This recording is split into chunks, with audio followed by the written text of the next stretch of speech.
বিসমিল্লাহির রহমানির রহিম। হাদিস নং 17।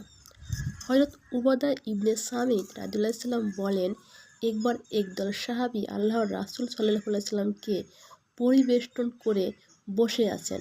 এমন সময় তিনি বললেন, তোমরা আমার কাছে এ বিষয়ের বায়াত গ্রহণ করো যে তোমরা কোনো কিছুকে আল্লাহর সাথে অংশীদার স্থাপন করবে না, চুরি করবে না, ব্যভিচার করবে না, নিজেদের সন্তানদের হত্যা করবে না, কারো প্রতি মন গড়া মিথ্যা অপবাদ দেবে না এবং কোনো ন্যায় কাজে আমার আদেশ অমান্য করবে না।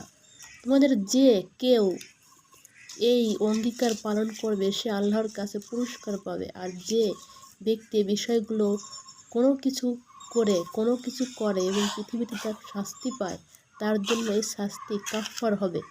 আর যে ব্যক্তি ওগুলো কোনো কিছু করে এবং তা আল্লাহ গোপন রাখেন, সে ব্যাপারটা আল্লাহর ইচ্ছাধীন।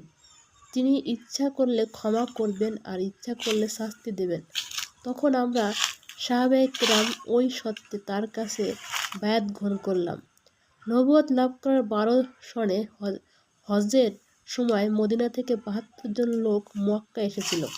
তারা রাতে সকলের আড়ালে আকাবাহ নামক জায়গায় আল্লাহর রাসূলের সাথে সাক্ষাৎ করে ইসলাম কবুল করেন।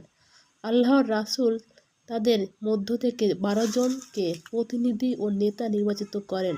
এ রাতের নামই আকাবাহর রাত নামে পরিচিত।